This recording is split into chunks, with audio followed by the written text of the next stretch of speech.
Hey, this is Matt Johnson, founder of Thermist, and this is a demonstration video showing all the capabilities of the Thermist add-in for Revit. The Thermist add-in for Revit, once downloaded from Autodesk App Store, works for Revit versions 22, 23, 24, 25, and 26. It includes two tools, A to B and Coil Connect. And there's also settings for you to adjust how those work. Coil Connect is a tool I'll talk about first. The idea here is you click on it and it auto-connects branch piping from coils to nearby piping mains. So the first time you use it, you click on a coil and it says select supply and return pipe mains. You hit that, hit close, and then you hit supply and return. Automatically connects it. So it's automatically connecting it in. It's detecting and avoiding clashes. It's also detecting and avoiding clashes in linked models as well as the current model, and it's providing space for valving. Even if you're not modeling valves, it provides space for them. So the first time you do it, it makes you click on the supply and return pipe main. After that, it remembers the system type names that you used, and it automatically uses that to find the closest matching main of that supply and return pipe system type name. So here you can see, this also works in 3D view, it automatically found those, so it's a little bit faster. If you'd like, under the settings window, there's also a manual mode. So you can click on manual here, and then every time you use the command, it'll tell you here on the bottom left, select supply main, and then select return main. And so that's for users who want a little bit more control. Just undoing this, and I can show you a few more features here. So switching to the automatic mode, back to the automatic mode, I'm just clicking on that bullseye button here. So in the settings window under the Coil Connect tab, there's this bullseye button here, and that lets you pick the family and type. You could also use these drop downs, but the bullseye button is much easier. Now you have an option to add in valves. So you can click on all these ones and put in custom valves. And I'll show you an example here. So let's say you want an isolation valve here. You put in a ball valve, you select the right type, and then these symbols are really just for your reference as you're building out your valve package. And then every time you use the command, it'll automatically include the valving as part of the branch piping. That settings window for each coil also has a few other features. There's a minimum space for valving here, and so this is the minimum space that the tool is making sure you provide for valving, even if you're not modeling valves. If you put in enough valves that they take up more space than what's in here, the tool will know that. It will decide that it needs more space, and it'll override this by how much space is actually needed. You can also adjust the pipe size here. You can see for reference the system type name stored. So this is what's remembered from the first time you used it, which you clear if you'd like, or just switch to the manual mode to bypass it. If you're building out a valve package and want to copy this set of selected families to other valves, you can hit this copy button here. This copy button allows you to copy this to other families and types. And those are all the features for Coil Connect. There's this drop down here I'll show you next, but this is just for contractors who want to use fabrication parts. So contractors or those that are using fabrication parts have the option to use fabrication parts for Coil Connect. So Coil Connect here, this coil is configured with fabrication parts. When you go to add a valve here, instead of families, this is a fabrication part. And then let's say you want to add a strainer.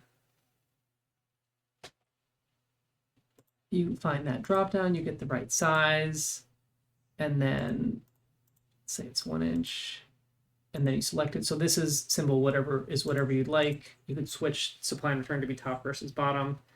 And now when you use Coil Connect and click on the supply and return pipe mains, it'll automatically connect in the fabrication parts. It'll include the valve package that you had. It'll actually tap in the pipe to the main and detect and avoid clashes. So that's it for Coil Connect. The other tool is A to B. A to B works by clicking on an element, then clicking on a destination to extend and detect and avoid clashes. So what does that mean? Here's an example. If you click on A to B and then click on a duct, then click on a point, it'll extend that duct to the point, but will also detect and avoid clashes. Still also avoiding clashes in linked views as well as the current model. That works for ductwork, it works for cable tray, conduit, piping, and fabrication parts. So here's an example with a cable tray. There's a run detecting and avoiding clashes. Here's a pipe detecting and avoiding clashes. Next, I will do a conduit.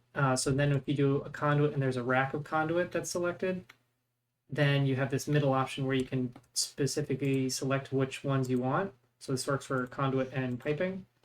Then you hit finish, click on a point, and it'll extend the conduit to that point. So there's this window that pops up for conduit specifically telling you about the bend radius. And it's also like I set up the rack kind of in a weird way. So it's taking the conduit sizes and keeping everything in that however you have it configured. That works for piping as well with the parallel configuration there. The endpoint can also be a connector. So that means if you use A to B, you can click on A to B, click on a duct, and click on the connector of another duct, and then it will connect into that. It would also work the connector of a VAV or the connector of a diffuser. So I just have A to B as a shortcut on my keyboard here. That's what I'm doing here. So that's detecting and avoiding clashes each way. And that's another way that the tool can be used. The start point can also be an element. So you can like click on a VAV and then click up here and it'll extend the element over there. You could do it for either side of it. Okay, you could also use a diffuser as a start point. And in addition to the start point, you can have a duct main or branch be an endpoint. So that means you can use A to B, click on a diffuser, and then click on a branch, and then have it auto extend and tap in the VAV. The diffuser. So this is super useful for connecting to diffusers. It finds the best point on the main, so it's not necessarily hitting exactly where you clicked. Super helpful for flows. It also works in 3D. I can show you here. So based on some user feedback, there's also an added option to have flex duct as part of that. So if you go to the settings menu and go to A to B, you click this bullseye button, click on the diffuser, then you can click on this section here, enter in a minimum amount of flex duct that you'd like. And now when you use this tool, it's going to detect and avoid clashes. It'll connect everything in, but it'll also include flex duct as part of the diffuser connection. There's also an option for minimum straight run. So this is especially useful for VAV inlets. You can click on the VAV inlet here. So that's the family, that's the connector, and you can adjust this minimum straight run here to make sure that that's provided whenever A to B is used. There's also an option to specify minimum and maximum height. So if you do that every time the tool is used, you can specify the minimum and maximum height you'd like the tool to be constrained to. This is really useful for if you have no ceiling model, but you know that there's a specific height that you want to avoid. The last option that I want to show is this A to B custom route. So if you hit the drop down here under A to B, there's another button called A to B custom route. You click on an element, it's the same thing. So what's happening here is there's an extra middle step. So now instead of just routing, you can customize your route by adding nodes. This all happens on these red temporary elements that are created for this step.